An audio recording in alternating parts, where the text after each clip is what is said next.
अब हम आगे चल रहे हैं। अब इसकी ना व्याख्या हमने करनी थी अभी। परम तत्व ब्रह्म ज्ञान के लिए सर्वप्रथम शास्त्र अध्ययन आवश्यक है। देखो, परम तत्व को पाने के लिए शास्त्र अध्ययन करना है हमें, वो जरूरी है, क्योंकि इसी से मार्ग मिलता है तथा वस्तु स्थिति का ज्ञान होता है।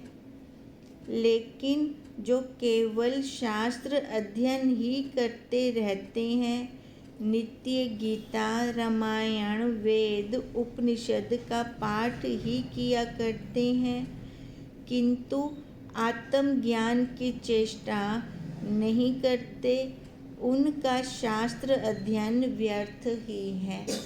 देखो, हम में से ना बहुतों के नियम बने होते हैं। सुबह उठ के पहले गीता पढ़नी है, फिर उसके बाद एक शास्त्र पढ़ना है, फिर उसके बाद वो करना है। ऐसे नियम बने पड़े हैं, पर अपना विवेक विचार करते ही नहीं। अब जब तक अपना विवेक विचार नहीं करेंगे, हमारा आगे कैसे चलेगा। अच्छा, फिर वहम होता है, मैंने आज गीता का पाठ नहीं किया, है ना, ये वाला शास्त्र नहीं पढ़ा, जो सुबह के हमने नियम कर रखे होते हैं। अब टाइम होता है सबके पास लिमिट का। अब उस लिमिट वाले टाइम में अगर वो कुछ अलग से करते हैं, अच्छा, विवेक विचार कैसे चलेगा हमारा। उसके लिए पहले सुबह ना अपने आप को टाइम देना पड़ेगा, मेडिटेशन करनी पड़ेगी, ध्यान करना पड़ेगा। अगर हम अपने आप को टाइम देते हैं, अब अच्छा, अब मेडिटेशन करो, ध्यान करो, तो फिर शास्त्र अध्ययन का टाइम नहीं होता। ये वहम थी बंदे अंदर, आज मैं वो कह नहीं पढ़िया। अब टाइम लिमिट क्या गृहस्थियों के पास, तो क्या कह रहे हैं, अगर हम शास्त्र अध्ययन में ही करते रह गए, अपना विवेक विचार नहीं किया, तो वो निष्फल है, फिर काम कैसे बनेगा। अब टाइम लिमिट क्या है, तो शास्त्र अध्ययन अब हो चुके, अब अपने आप को टाइम देखें। अगर मैं ध्यान में बैठूँ तो अंदर वृत्ति में क्या चलता है, अंदर क्या चल रहा है हमारे। अगर ऐसे नहीं देखेंगे, खाली पढ़ते रहेंगे, शास्त्र अध्ययन करते रहेंगे, फिर मन रुकेगा कैसे।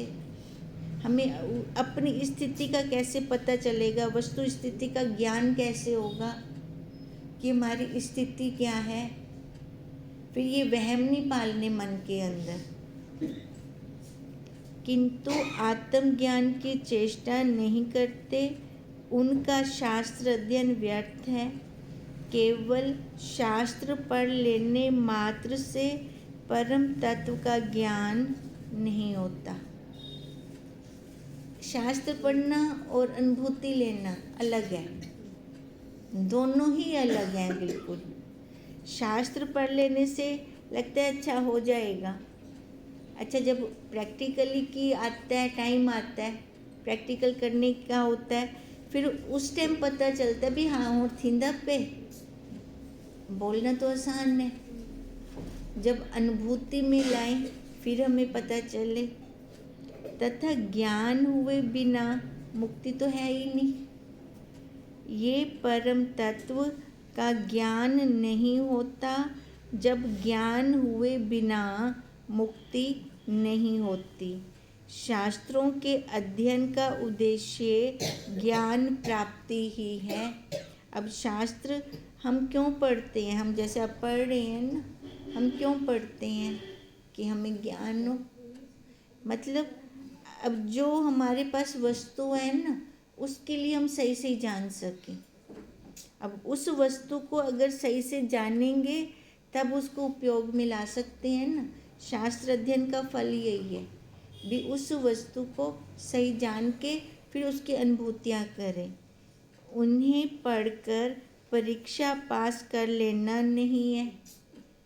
कईयों का होता है बस पढ़ना है, मेरे को पढ़ना है, मेरे को पढ़ना है। अब पढ़ते क्या थी इससे बोला। अब जब तक कहते हैं इन्हें पढ़कर परीक्षा तो नहीं पास करनी कोई, हमने क्या करना है, अपना जीवन सफल करना है। जो मनुष्य शरीर लिया है उसको सफल करना है, ताकि फिर दोबारा से कोई और आकार ना लें।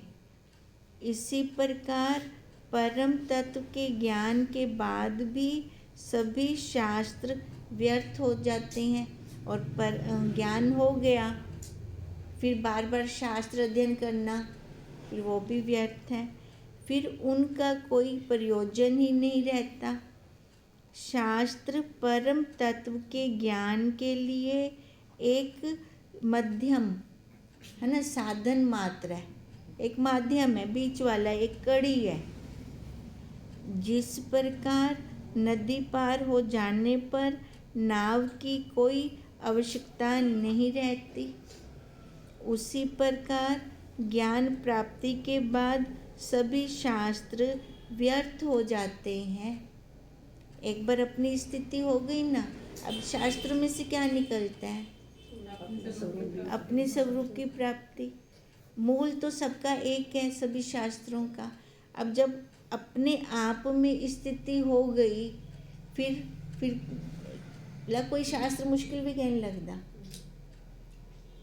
है ना। फिर सारे रहस्य तो खुले पड़े हैं ना अपने अंदर से, फिर सीधा अंदर जाता है। फिर शास्त्र आरंभ में सहायक होते हैं।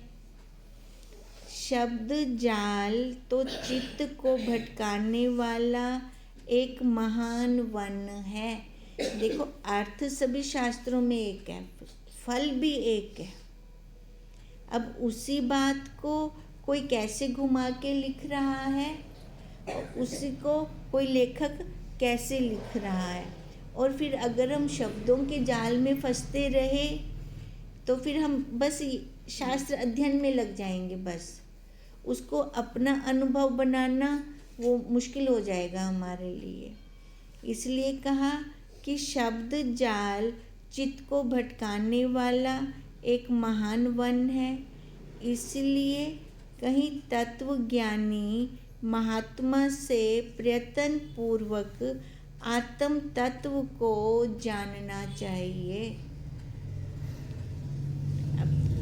अलग अलग शास्त्रों में अलग अलग शब्दों का जाल बिछा है, और अगर हम उन शब्द जालों में ही फंस गए, कहते हैं वहाँ ना फंसो। अगर कोई तत्वज्ञानी महात्मा मिल वेंदेन ता उनके कोल अपने आत्म तत्व को जान के ना वहाँ रुक जाएं, उस शब्दों के जाल में ना घूमते रहें हम।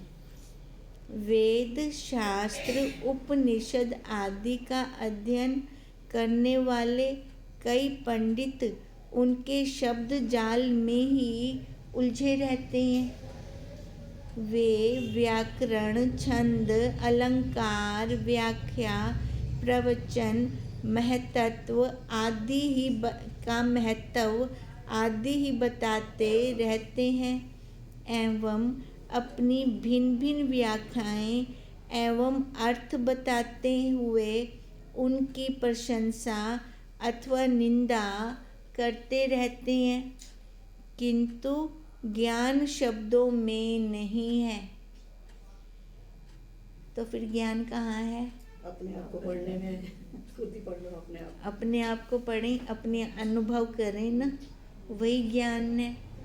शब्दों की जितनी भी व्याख्याएं हो सके की जा सकती हैं, किंतु शब्दों में अटका रहने वाले का तत्व बोध से कोई संबंध नहीं है ना। शब्दों में मतलब हम व्याख्याएं तो जितनी मर्जी कर दे, निचोड़ तो एक है ना, एक ही तत्व है। एक तत्व सभी शास्त्रों का एक तत्व है। अब वो तत्व निकल आता है तो कहते हैं बस उठे ही रोक बनोला, और शास्त्र उठाकर उसमें उलझो मत। फिर सभी शब्द भटकाने वाले हैं, इनको आत्मसात करके इनके द्वारा मार्ग खोजना ही इनका उद्देश्य है। अब देखो, जैसे कहते हैं ना, मैं उसको जान लूँ, उसको जान लूँ, उसको जान लूँ। अब गुरुदेव क्या कहते हैं? तो पहले अपने आप को जान ले। अब अपने आप को जान लेगी तो फिर सबको जान लेगी। अब जैसे अपने सिर पे तो हाथ रख सकते हैं ना, हम दूसरों के सिर पे नहीं रख सकते। अब एक मटका जान लिया तो सारे मटके जाने जनाए मिले। अब ऐसे ही कहती है शब्दों में तो भटकान है, एक को आत्मसात कर लें। अब एक को आत्मसात कर लिया तो फिर वही सबका रहस्य है, वही गूढ़ रहस्य है। शब्द सड़क पर लगे मील के पत्थर एवं उन संकेतों की भांति हैं जो दिशा निर्देश करते हैं कि किधर जाना है। इनकी व्याख्या करने एवं इन्हीं को पढ़कर बैठ जाने से कोई गंतव्य तक नहीं पहुंच सकता। अब जितनी मर्जी व्याख्या कर लें हम, व्याख्या में चतुर हो जाए, पर अपने आप में ना बैठें, फिर क्या काम बन जाएगा? व्याख्या करने से काम कब बनेगा? जब हम अपने आप में बैठेंगे। अच्छा, शास्त्र भी तब सफल है पढ़ना हमारा, जब हम अपने आप में बैठ के ना अध्ययन कर रहे हैं तो उसका निचोड़ जा रहा है अंदर, हमें लग रहा है अंदर से भी हाँ स्थिति हमारी, वस्तु स्थिति ऊंची हो रही है हमारी, फिर उस शास्त्र अध्ययन करने का फायदा है। आत्म तत्व को जानने की विधि है किसी ज्ञानी गुरु से ही उसका उपदेश लेकर उसके अनुसार चलना। अब शास्त्र अध्ययन सहायता करते हैं, पर अगर वो शास्त्र हम ब्रह्मनिष्ठ गुरुदेव के मुख से सुनते हैं तो ज़्यादा असर होता है। क्यों? क्योंकि उनका अमली जीवन है, उनका भी अनुभव साथ में मिला हुआ है। केवल पुस्तकें पढ़कर उनकी व्याख्या मात्र कर लेने से तत्व का बोध नहीं हो सकता। अज्ञान रूपी सर्प से डसे हुए को ब्रह्म ज्ञान रूपी औषधि के बिना वेद से, शास्त्र से, मंत्र से और औषध से क्या लाभ? अज्ञान रूपी सर्प से डसे हुए को ब्रह्म ज्ञान रूपी औषधि के बिना, अब अज्ञान है तो जाएगा कैसे?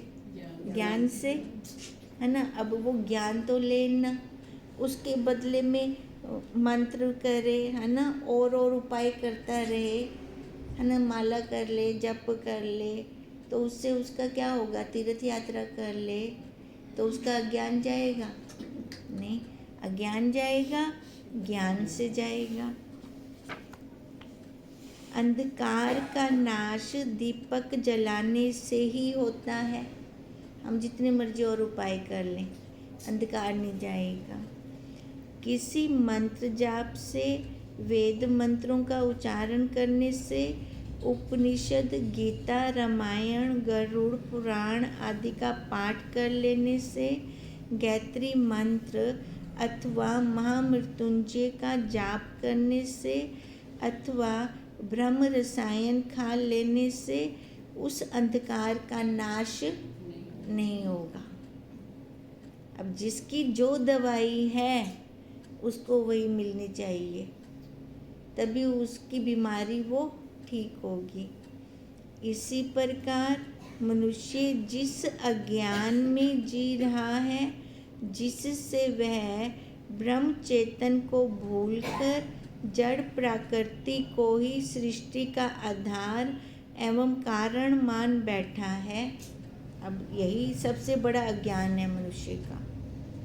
क्या अज्ञान है? कि अपने आप को तो भूल गया, प्रकृति को, जड़ को उसने चेतन मान लिया।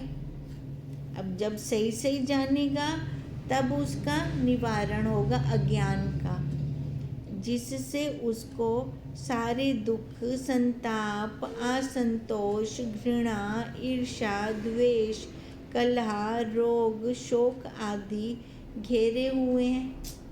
असत को सत्य जान रहे हैं ना, तब तो ये क्लेश मचना ही है। इनको मिटाने की एकमात्र औषधि ब्रह्म ज्ञान है, जिसके बिना मनुष्य के इन दुखों का अंत हो ही नहीं सकता। इस ज्ञान के बिना अन्य कोई औषधि, विधि, विधान, कर्म, कांड, यज्ञ, हवन, पूजा, उपासना उसके दुखों का अंत नहीं कर सकते। अब दुखों का अंत कैसे होगा? ये में आएगा ना, शरीर से दृष्टि उठानी पड़ेगी, ये में आएगा ना। है ना, तब जाके दुखों का अंत होगा, ये क्लेश हमारा खत्म होगा। ब्रह्म ज्ञान ही उसको परम आनंद की अनुभूति करा सकता है, अन्य कोई साधन नहीं है। औषध को बिना पिए केवल औषध शब्द के उच्चारण मात्र से रोग नहीं जाता। अब दवाई तो खाई नहीं, और हम कहीं मैं दवाई हिंसा हाथ ते चाती बैठी हाँ ताऊं दे नाल मेरी बीमारी ठीक थी मने थिसे कहना। अब ऐसे ही ज्ञान खाली वाणी मात्र है, और वो उस पे मैंने अमल तो किया नहीं। मैं कहूँ मेरे सारे दुख संताप खत्म होंगे नहीं, ये हालता हाथ ते चाती बैठी हिंसा अमल कर सन ता खत्म थी से ना। औषध को बिना पिए केवल औषध शब्द के उच्चारण मात्र से रोग नहीं जाता। इसी प्रकार अपरोक्ष अनुभव के बिना केवल ब्रह्म ब्रह्म कहने से कोई मुक्त नहीं हो सकता। देखो हम माला करते हैं ना, एम ब्रह्मस्मि एम ब्रह्मस्मि, और जब तक मैंने अपरोक्ष अनुभव नहीं किया, अब मैं जितनी मर्जी माला कर लूँ उसका असर नहीं होगा। मुक्ति के लिए उस ब्रह्म का अपरोक्ष अनुभव आवश्यक है। वो अनुभूति मेरी हो, किसी दूसरे की ना हो। अब जैसे गुरुदेव कहते हैं खुद तू अनुभव करेगी तब समझ में आएगा, है ना। अब इसका क्या मतलब, मैंने किया नहीं, वो अनुभव गुरुदेव का है, तभी उनके संताप खत्म है ना, तभी अपने आप में स्थित है ना। अब ये अनुभूतियाँ हमारी जब तक स्वयं की नहीं होती तब तक हमारा ये बाहर का कला क्लेश खत्म नहीं हो सकता। इसी अनुभव से ब्रह्म एवं आत्मा की एकता का अनुभव होता है। जब वो मेरी अनुभूति होती है तो फिर वो समझो एक हो गए हम उस ब्रह्म के साथ, जो मुक्ति का कारण है।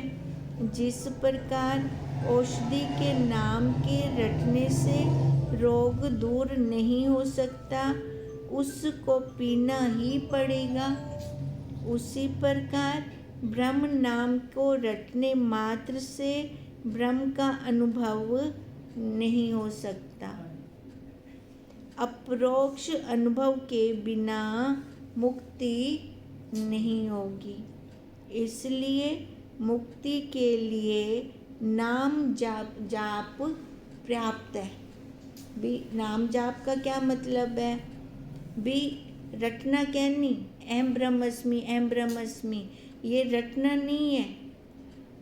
क्या करना है, अनुभव में लाना। मैं ब्रह्म किवें हाँ, उसको अनुभूति में लाना है।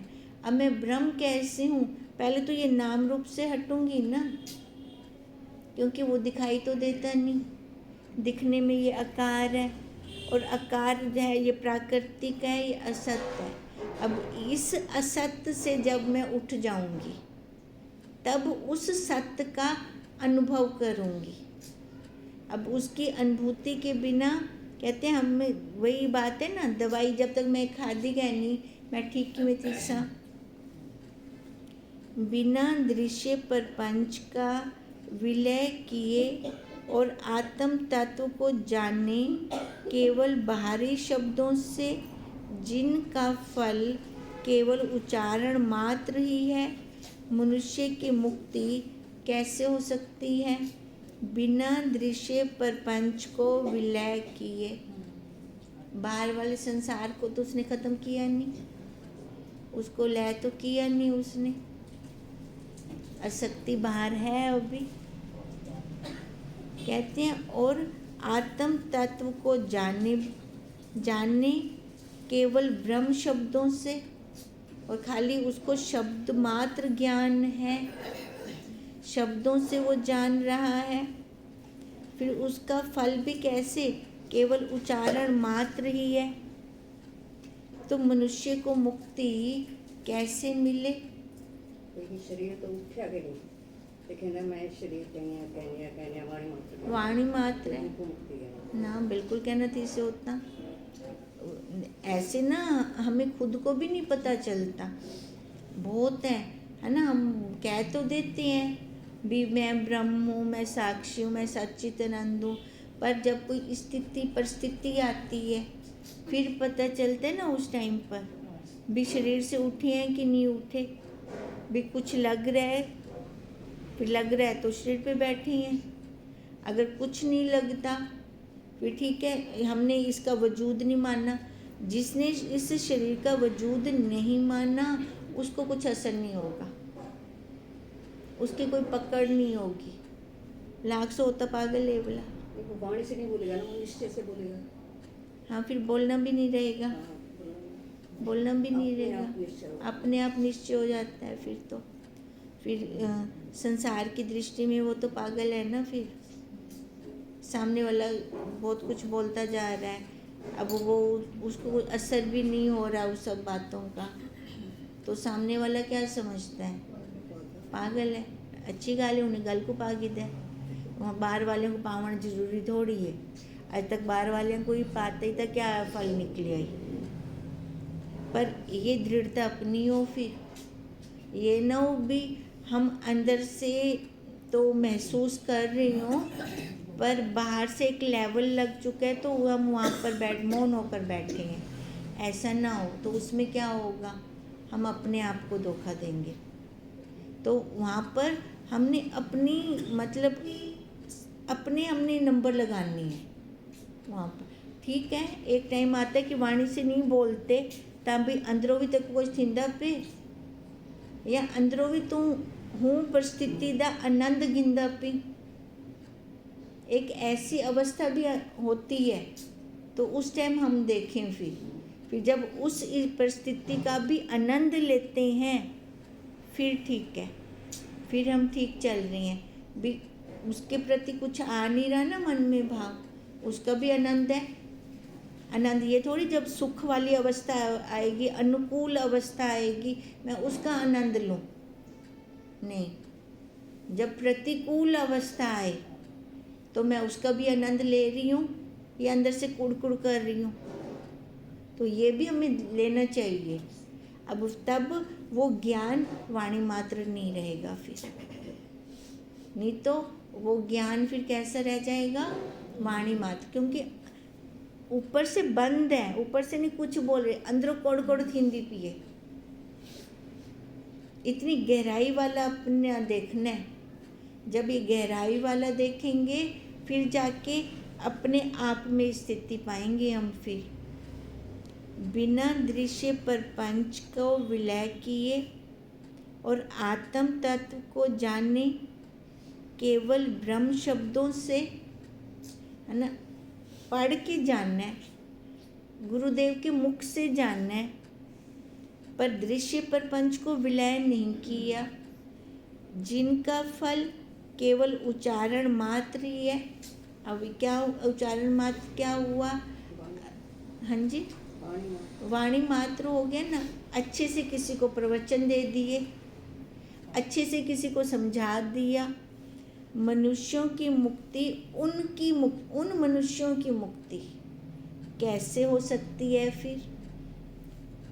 बाहर यह समस्त दृश्य प्रपंच है जो प्रकृति का ही विस्तार है।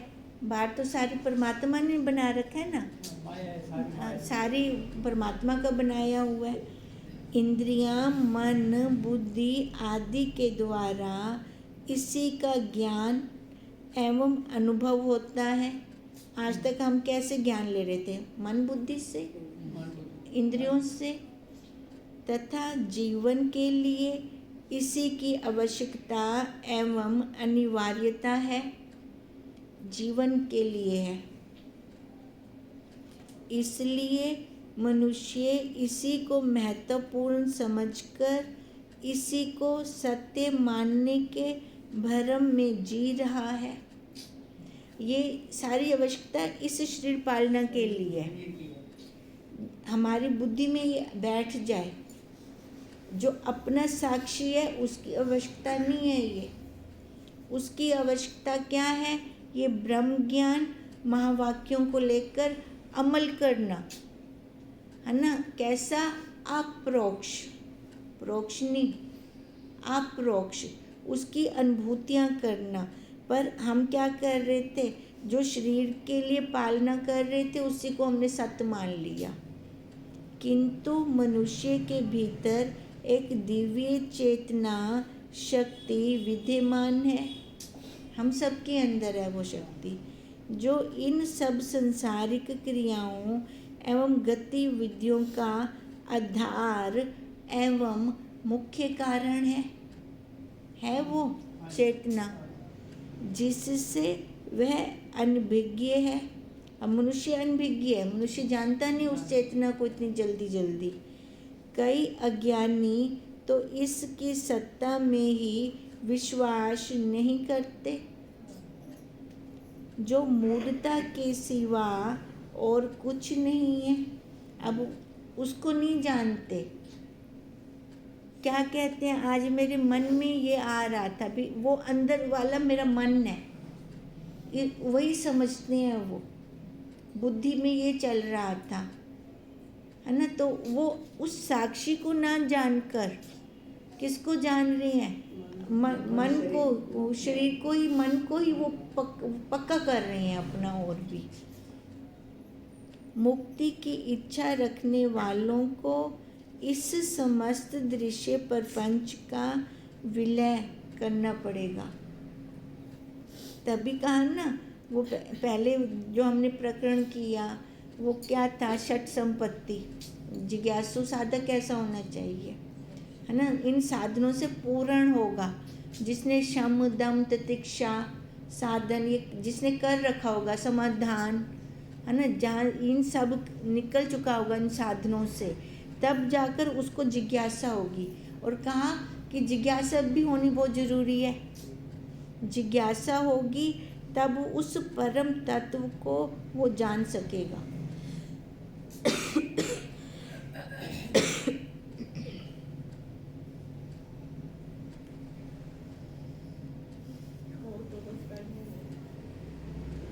ये कल करेंगे, ठीक है।